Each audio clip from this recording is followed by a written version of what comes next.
Welcome to today's third day of outrageous sync claims. And today we are talking about non-exclusive music licensing and why it is still a thing. What if you could get your music into television and film and advertising and never, nary, give your publishing away to anyone?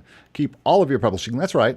Not sign with an exclusive library like we talk about a lot on this channel and many sync licensing channels talk about. Not that they're wrong. And not lose 50% of your publishing. Or if you do lose your publishing, you can still sign a deal with another library, another non-exclusive library, to pitch that song to other libraries and opportunities. Well, this is what we mean when we talk about doing sync licensing non-exclusively. And in today's video, I am going to give you 5 great reasons why you might want to pursue sync in this way. And I'm also going to play you some clips from videos from people I have interviewed who prefer to do sync this way and have a big reason for doing so. And then I also have a little bit of a presentation for you at the end. And we will be giving things away for free. That's right. The wheel of free is alive and well. As a matter of fact, let's look and see the wheel of free. This is very mysterious. The wheel of free just sits and spins and waits for inputs. Who will be in these slots? Remember, what you have to do is you have to type in the word free if you want to win anything free. And I'll be giving at least 4 things away for free today, or maybe 3 things away today. The first day, if you missed it, was why artists have to sync. You can go back and watch that. I've edited all up for you, put timestamps in. Day 2, yesterday, was sync licensing and why it's crucial to composers to be part of that. Not artists, but composers. And today, we're going to be talking exclusively about non-exclusive music and libraries and why doing non-exclusive is still a thing. It's not just still a thing. It's a big deal to a lot of people in the way they do sync licensing. So we're going to be talking about that. So, all right, this video and all of this series is leading up to the final release of the Getting in Sync course, how I got my music on TV, from composing the songs to making music income with sync placements in TV, film, and advertising. You can just go down in the description below and check the course out. It looks just like this. It doesn't look any different than I'm showing you right now. And listen, when I found out about sync, I was producing a lot of artists, and I was going back and forth between here in Orlando and Nashville, and still I had worked in Nashville for about 12, 15 years, and we decided to move down here into the land of the sun and live our lives here. And I found out about sync, and I found out that I could be composing and get my music on a television and film, and people were making whole careers or at least good income from this. And I said, yes, please. And so I began a systematic focus plan, which is what this course is. This is how I got into sync, and this explains the entire thing pretty simply and easily. This is not a 100-hour course. This is a quick, easy course, and we also have a class that's part of it, and we'll be talking about that as we move on. As a matter of fact, we'll be talking about that. Here's Alex, who is in our class, and his thoughts about the class. You can look at that online. Just go to the link down below in the description, and then talks about here's what's in this course, and you can here's Serhi hitting his thoughts about being in our class and this course, and here's all that you get with the course, all this kind of stuff. Now, I do want to point one thing out to you. Look at the pricing plan. Do you see something different? This is different than yesterday. Yesterday, it was only $63. What gives, Eric? Well, I'll tell you what gives. That 63 was my birthday price, and you had the birthday price until today. But now you have when Eric wrote his first song price. Yes, this is celebrating the beginning of my songs.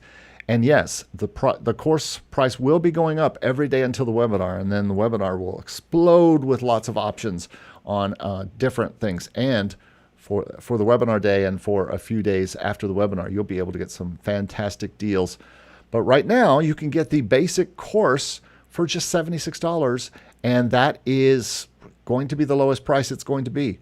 Tomorrow, it will go up again for another major milestone in Eric's life. But 76 is representative of when I started my first official songwriting and when it all started. So that is the price right now. You want to get in, folks. You got to get in right now, especially if you have any kind of discount or anything like that. You want to get in to the course right now because it's going to continue to go up each day until the webinar, and then there's going to be some special pricing and stuff like that. Okay, enough of that. I do want to say that we will also be offering, starting on webinar day, our new class that we just got done with a class, and here is the lovely faces of the people who were in a few people who were in the first Getting in Sync class, and we all had a good time. Many of them have given you their recommendation on the course site, and they are a great bunch. We had a great time going through the entire course. I taught them the course in person, even though they had the course on their own. And we'll be doing this again, except we'll be adding a mastermind component. So you will want to be here for the webinar when I introduce that. But this is what you can look how much fun they are having. It's just, people are having so much fun. It's just fun, fun, fun. Okay, what I'm doing on all of these 5 videos this week is trying to make them very helpful in the long run, not just for this week, but also in, just for coming back in channel media. Maybe I might even package all these into the Sync course and just give you a little extra stuff as one of the extras. So, all right. JMO says, Eric, how do we know if we've made it in Sync? Well, that's a good question. What is making it for you in anything? I mean, what is making it for you in your music life? What does that mean to you? Does that mean all your bills are paid because of all the money you've made in music? Is that what making it means to you? Does making it mean that you're watching Love is Blind and you find out your song is the very first song on the show and it plays full blast over the logo? Does it mean that you get, or maybe it just means you get some extra side money to go out and spend or go on vacation or do something like that? It just depends on what made it means for you. It's different for everybody. There are some people who work full-time jobs who don't even think about leaving their job to do music full-time. That would ruin music. They want to enjoy music. They don't want to do music for a job like me. So Arco says it's when you see your music on TV, at least for him. I think for me, it's passive income that helps with all the other incomes. I will never have one income. I will never just live off of Sync. That will never be making it for me. And so Arco doesn't care how much money it gives him. I care how much money it gives me, for sure. All right, very good. Let's move into today's topic. And is non-exclusive still a thing? And why is it still a thing? And so the first thing I want to talk about in this is that being non-exclusive, syncing your music non-exclusive, can have a lot of advantages, and we're going to talk about that today. But I think the first one, this may not be the most important one. The most important one is probably next. But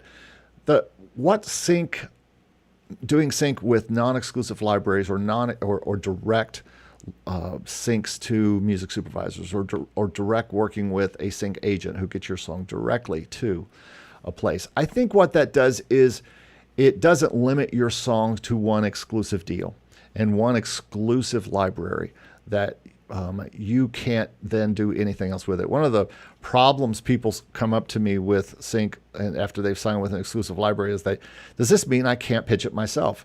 Well, you kind of can.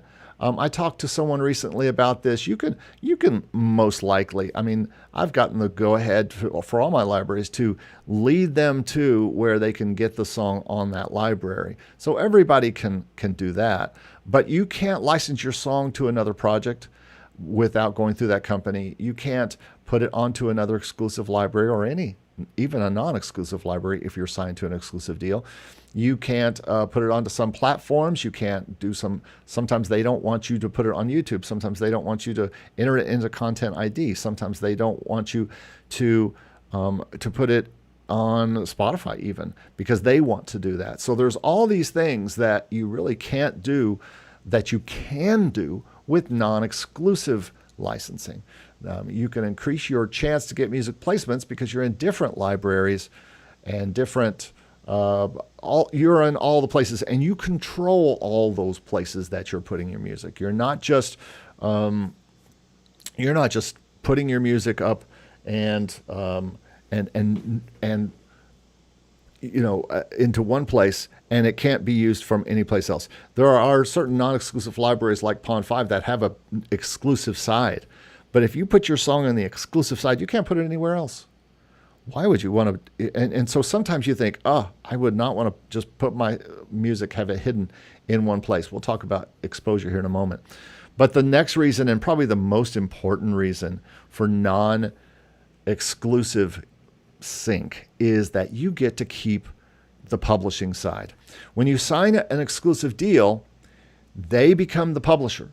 They take half of whatever the song makes. If you don't know this, in royalties, in songwriter royalties, you have the writer side and the publishing side. Well, if you're doing a non-exclusive deal, you own both of those, both sides. If you have a publishing company, it depends on which PRO you're with and how all that kind of stuff works. But for the most part, you're getting the writer side and you're getting the publisher side. You're getting both sides.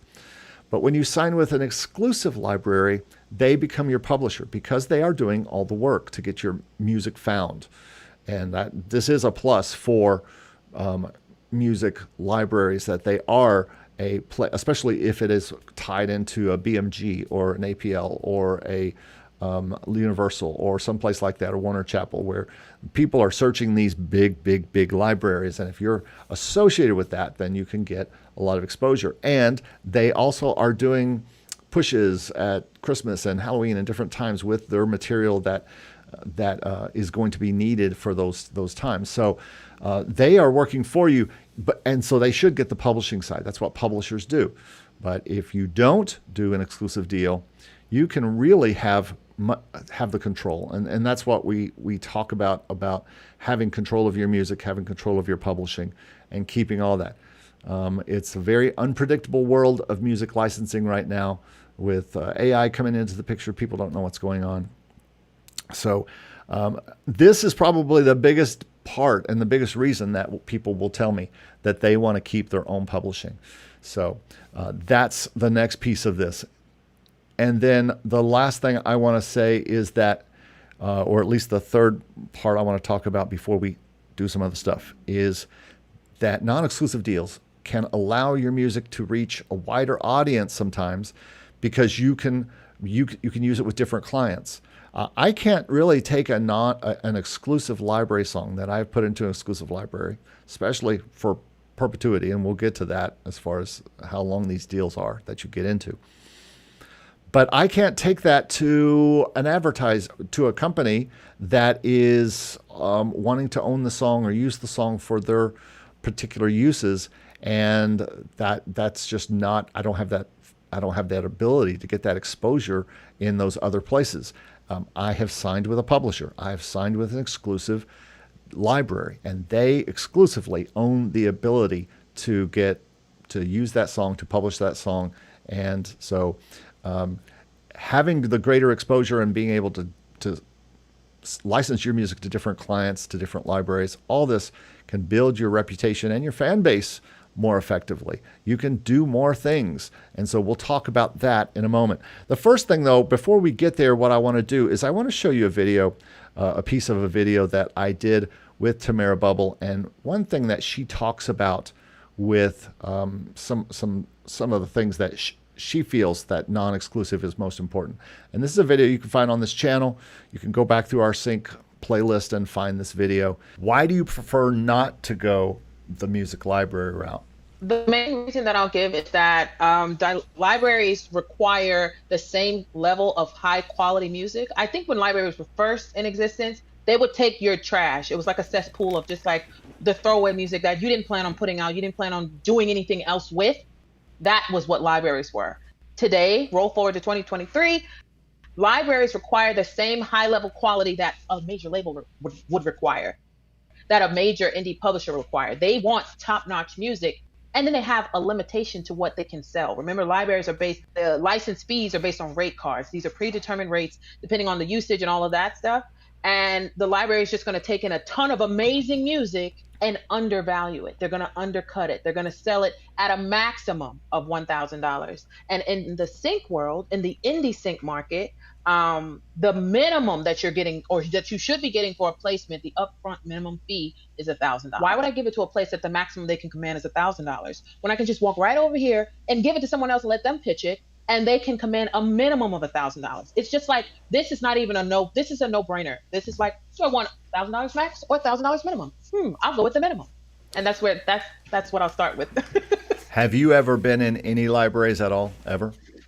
When I started to see other artists that would tell me, oh, I got sync placements. I have my music in a library, or I would see artists post online, oh, I found out about this placement 9 months later. And I like, so they couldn't promote it. They couldn't, I don't know that I ever actually have been in one. And I will say that because I learned to stay away because of the horror that was being presented to me. Like people would tell me, oh, my music's been in this show and in this show, but I couldn't promote it. I didn't know about it until I saw it on my PRO statement, and it was like, what? Like, that's how you find out about it? Started thinking like, well, if you find out about it months later, and the only way you find out about it is from the back end, there's no upfront, then how do you know if they're like typed something wrong or sent the wrong queue information over and you never got the payment?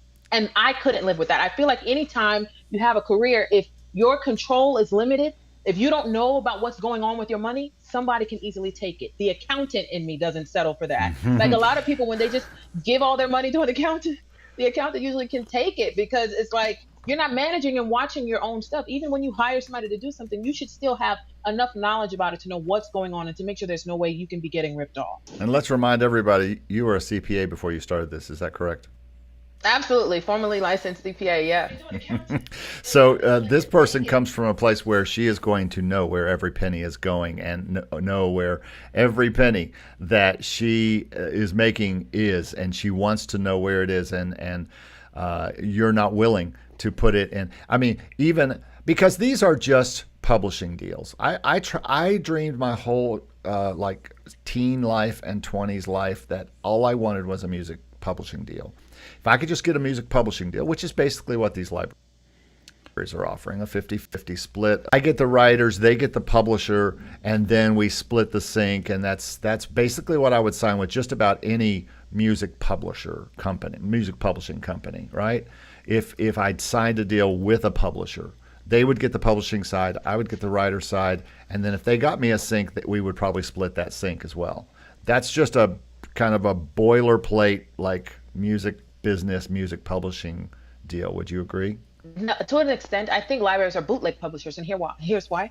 If you have those same songs with a sync agent, you will, and say the agent takes 50% of the sync placement fee, you still get 100% of the publishing, and you get this new additional fee that libraries are not giving, the upfront. That's where the money is in sync licensing, not in the royalties. And by that, I mean, if you have to make 5 million songs in order to see a profit, no human is going to be able to maintain that amount of output. And by the time you do it, you're going to be burnt out. It's not going to be the love that you initially had for music. It's like now you're working for music. You want your music to work for you. And so, yeah. Okay. So sorry about some of that freezing up there, but she is very passionate about this, as you can tell. She is, Tamara is passionate, and for good reason. When you listen to her success, you will know that she knows what she's doing. So give her a thumbs up, and give a thumbs up if you are enjoying this content, because that'll bring more people into our little meeting here. Laura says, are you and Jesse going to be on each other's podcasts? We already have been. Jesse has been on at least three of my videos, and I've been on at least one of his, and or two of his at least. And so, yeah, absolutely, we work together and talk together all the time. I just talked to him last week.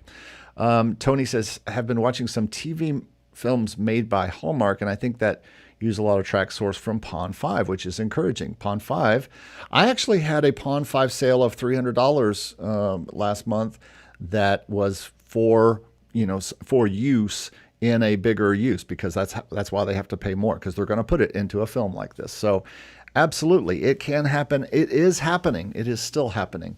Let's get back to the next thing that I want to talk about here, and that is greater freedom. Now you say, what do you mean by greater freedom? Well, non-exclusive agreements in sync often come with, obviously, fewer restrictions on what you can do with your music. I talked about this a little bit.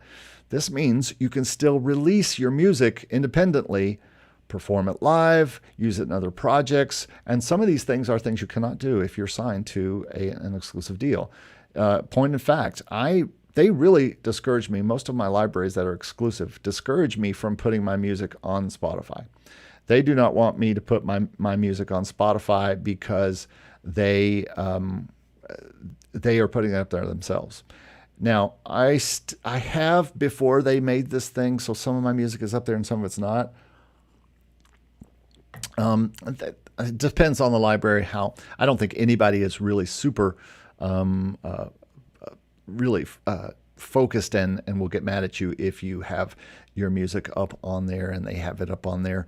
It's not that big a deal, but all of these choices to do things with your music, like for instance, if you had a song in an exclusive library, you couldn't pitch it to Taxi. I don't know why you'd want to, but you couldn't pitch it to Taxi if you were doing that. You also could not put it into Pond 5 or any of those kind of things. You lose all the freedom, and you are completely locked into the deal. And speaking of the deal, you are locked into a deal that has very little flexibility when you're signed to an exclusive deal. The contract term is the contract term. There are some songs I have in a library right now that I would love to take out.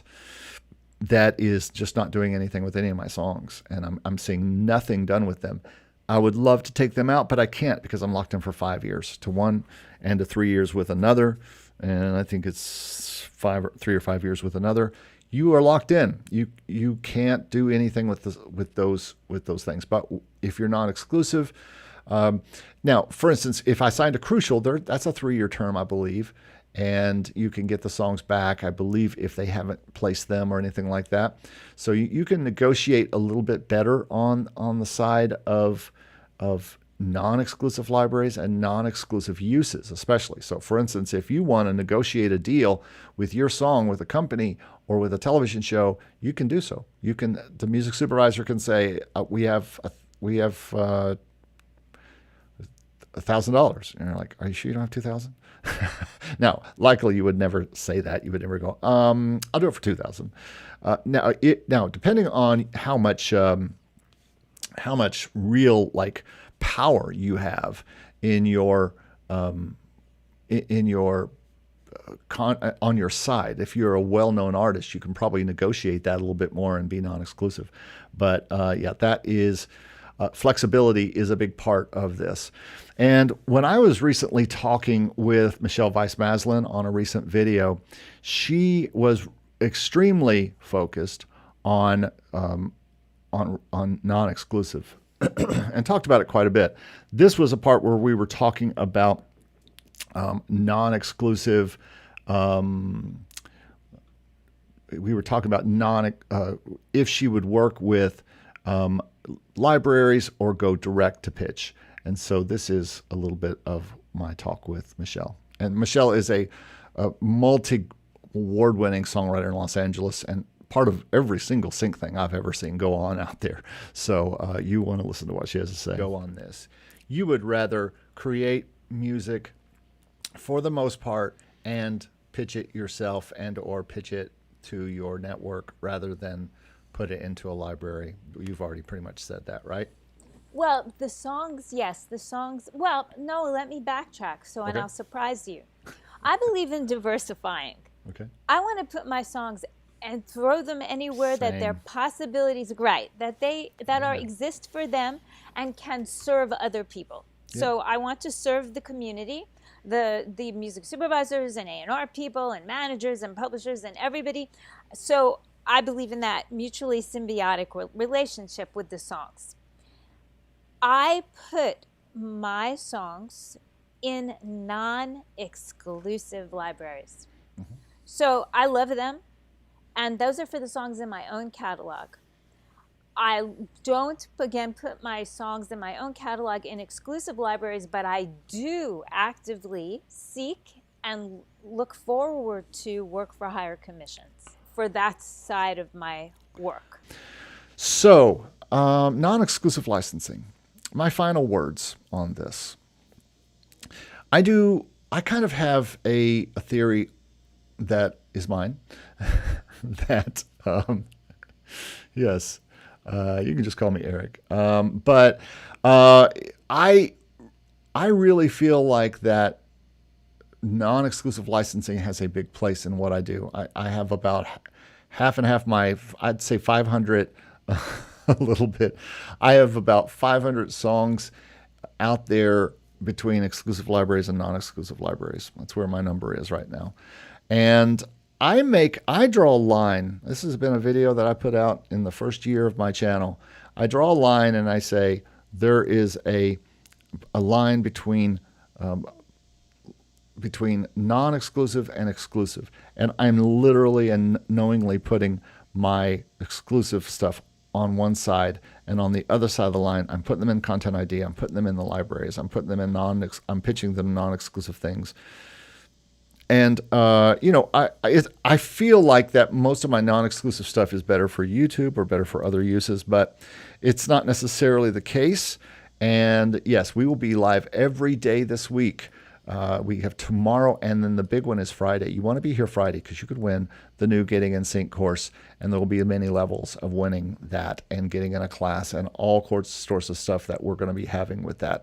There is a whole class coming with the Getting in Sync class. We've already done a prototype of it, and this next one will be the seventh thing. We'll go through every module, and then also we will do some mastermind type of stuff inside that too. So it's going to be a lot of fun, and I hope that you will be in it.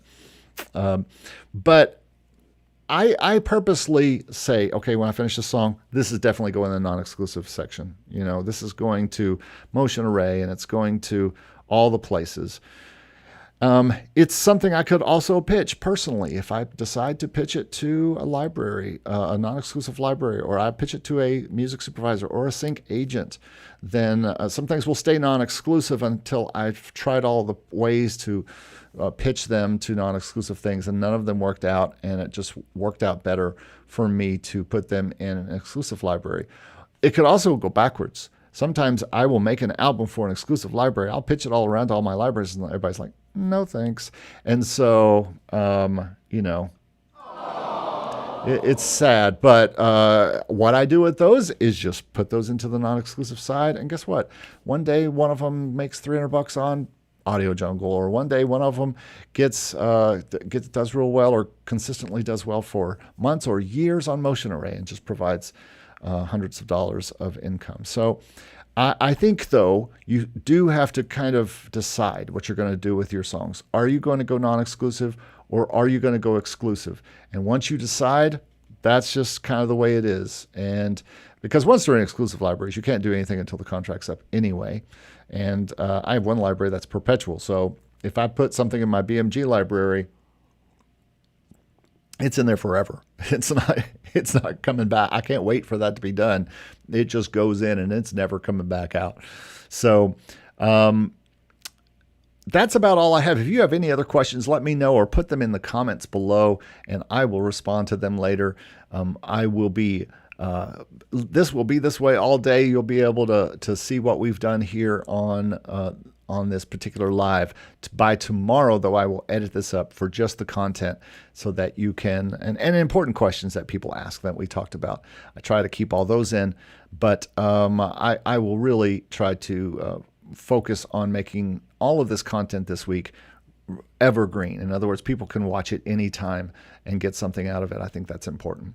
But this is all leading up to Friday. I want to see you here on Friday, or part 5 of this week's. Certainly be here tomorrow. More free stuff tomorrow. By the way, give us a like right now. If you're sitting in here going, this has been fun, then just give this video a like and let other people know how much fun we're having here at noon every day. There's a little tiny piece of me that thinks I should go live every day at noon. Just a tiny little piece.